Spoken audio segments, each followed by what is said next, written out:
सदाशिव भाऊनी माझं मोठंच काम केलंय. कापसाचा साठा मला दिला काय आणि मी श्रीमंत झालो काय? सारच कसं स्वप्न होत. याला म्हणतात नशीब. नशीब.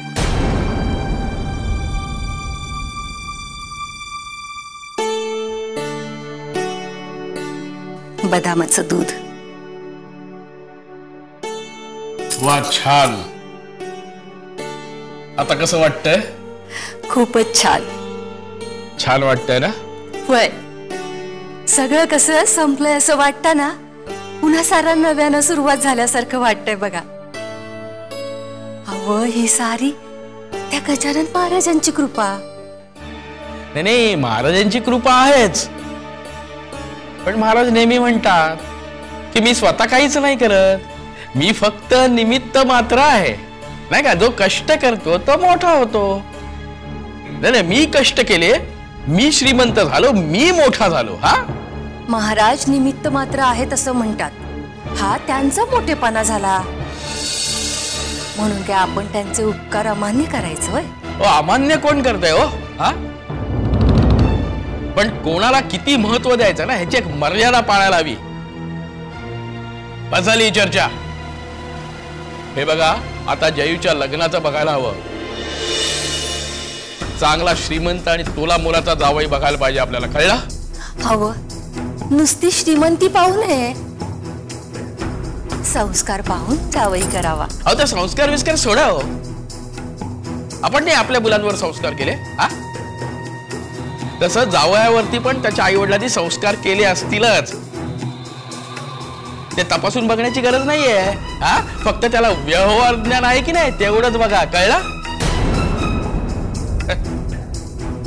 श्रीमंती आल्यापासून तुमचे विचार बदललेत असं नाही का वाटत तुम्हासनी? बदल हा सृष्टीचा नियम आहे. कळलं? मग मी बदललो तो काय मोठा फरक पडतोय? हा, राहिलं मी काय बी बोलत नाही, मग तर झालं. उत्तम. सदाशिव भाऊनी त्यांच्याकडचा कापसाचा साठा तुम्हाला दिला. आपल्याला नड होती तेवढा पैसा आपण आपल्याकडे ठेवला. आता उरलेला पैसा त्यांचा त्यांना आपण परत करायला नको का? हा, काय हो, लक्षात आहे ना हो तुमच्या? अहो, काय म्हणते मी, लक्षात आहे ना हो तुमच्या? तू काही बोलायचं नाही म्हणाली होतीस ना? म्हणजे हे बघ, तुम्हाला बायकांना ना व्यवहारातलं काही समजत नाही. चल निघ इथून. सदाशिव आल्यावर बघू काय करायचं ते.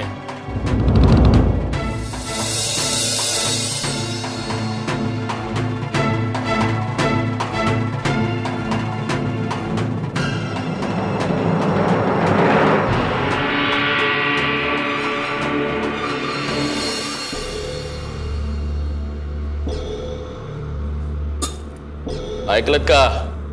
आज देशमुख शेठ आपल्या घरी येणार आहेत. त्यांच्या पाहुणचारात काही कमी पडता कामा नाही. कळलं? हो, पण आज पतूर अशी चूक कधी माझ्या हातनं घडली होती का? मग आत्ताच सांगायचं हे समजा काय कारण? आपल्या जयूसाठी मी देशमुख शेठच्या मुलाचा हात मागितलाय. कळलं? अगं बया, खरंच की काय? होय. देव करो आणि हे स्थळ जमो. हो, आपली पोर सुखात राहील. पण आता पण नाही आणि बीड नाही, हे शुभ कार्य जुळून येणारच. तुझ्या मनात जर शंकेची पाल चुकचुकत असेल ना तर झटकून टाकती. अहो, पर आपली जयू हाय कुठे घरात? ती तर गेली तिच्या मामाकड. येईल उद्याच्याला. पर मी काय म्हणते, तुम्ही त्या देशमुख पंतांना उद्याच्यालाच आपल्या घरला बोलवलं तर? त्याने काय होतंय? निकाल आजच लागला पाहिजे. जयू घरात असण्याचा प्रश्नच येत नाही. आपल्या संपत्तीकडे पाहूनच देशमुख शेठ जयूला आपली सून करून घेईल. कळलं? हवं, याला आत्मविश्वास म्हणावा का अहंकार? सुलक्षणा,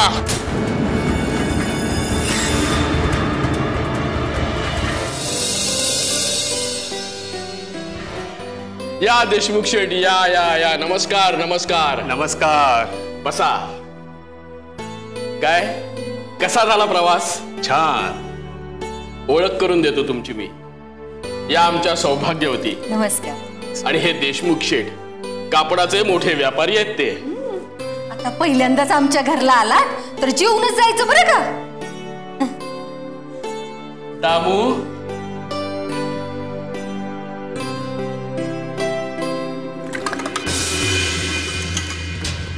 वा मनोहरराव वा. चांगला पाहुणचार करताय की. सुरुवातच अशी. कसं होईल मग. ओ देशमुख शेठ. दाम्या, तुला पाणी नाही नीट देत आहेत.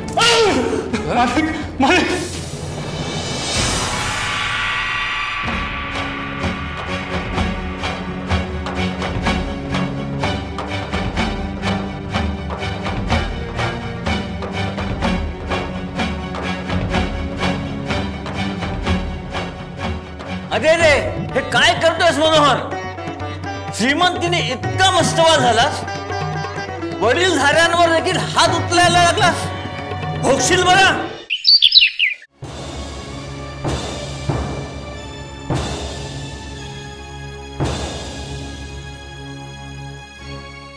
अव कसला एवढा हिशेब करताय. इतका पैसा ठेवणार तर कुठं तुम्ही. सुलक्षणा, रात्र निस्ता पैसा पैसा पैसा. अहो हा पैसा ज्यांच्या कृपेमुळे तुम्हाला मिळतो त्या गजानन महाराजांचं नाव देखील घेत नाही हो तुम्ही. हे बघ, शेतामध्ये मी आणि माझे मजूर राबतात, गजानन महाराज नाही. कळला तुला. काय वाटतं, महाराजांनी मला मुठभर कापसाच्या बिया दिल्या त्या जोरावर मला हे वैभव प्राप्त झालं. तुला तसं वाटत असेल ना तर ते सगळं चुकीचं आहे. कोणी कोणाला काही देत नसतं. आपल्याला जे पाहिजे असतं ना ते आपण मिळवायचं असतं. कळलं. हवं पर एखाद्या देवाची किंवा संताची कृपा होणं म्हणजे तरी काय हो. हे बघ, माणूस मनाने खचतो, त्याच्या परिस्थितीने गांजतो. कळलं. म्हणून तो देवाच्या आणि संतांच्या दारी जातो. आपल्याला आशीर्वाद लाभावा, आपलं चांगलं व्हावं म्हणून तो नेहमीच प्रार्थना करत असतो. आशीर्वाद त्याला मिळतोही, पण कष्ट त्याचे त्यालाच करायला लागतात. आशीर्वादामुळे फक्त थकलेल्या मनाला उभारी मिळते.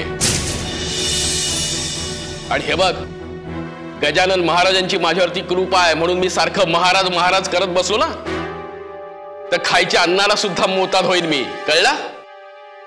मी फक्त मगातपासून विचार करतोय ते देशमुख शेठ निघून का गेले म्हणून. तुझं आपलं काहीतरी. चल जा, तुझं काम कर आपलं. मला सांगते एवढंच सांगून जाते. एवढा उद्दामपणा बरा नाही. हो, दारात भिक्षुक आला तर आपल्या पानातली भाकरी त्याला खाऊ घालणार तुम्ही.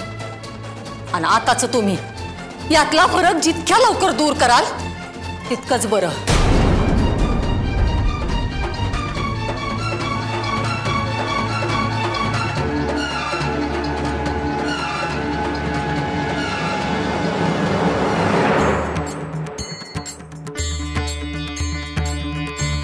येतोय रे येतोय. हाव धरू नकोस. त्याचे पैसे त्याला प्रामाणिकपणे देऊन टाक.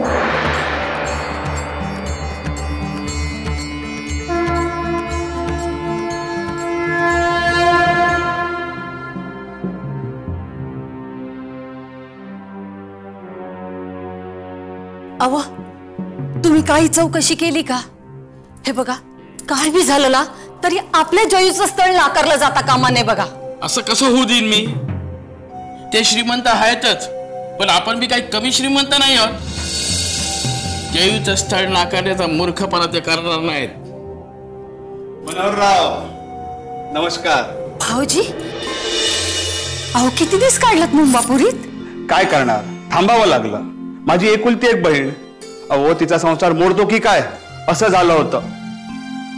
जाऊ द्या, घरच्या गोष्टी काय सांगणार. पण सगळं व्यवस्थित केलं आणि मगच माघारी परतलो. बरं केलं. वा वा वा, छान छान प्रगती केलीत मनोहरराव. तुमचे हलाखीचे दिवस सरले हे बघून फार बरं वाटलं. हे सगळं वैभव, हे सगळं मी कमावलंय आणि या सगळ्या वैभवाचं श्रेय लाटण्याचा कोणीही प्रयत्न करू नये. तुम्ही सुद्धा सदाशिवराव. कळला. मी छे छे, मी तसा प्रयत्न का करणार. अहो प्रत्येक माणूस हा स्वकष्टाने मोठा होतो. आणि तुम्ही कष्ट करत होता, मी पाहिलं ना.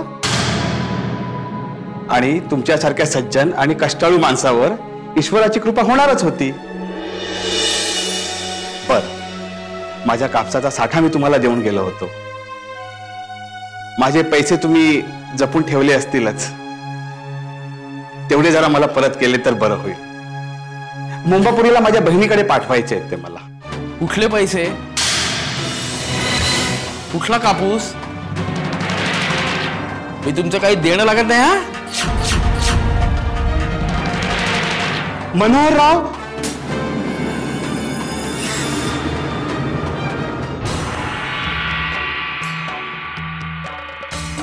मनोहर, तू आमच्याकडे यायचा बंद झालास म्हणून काय झालं?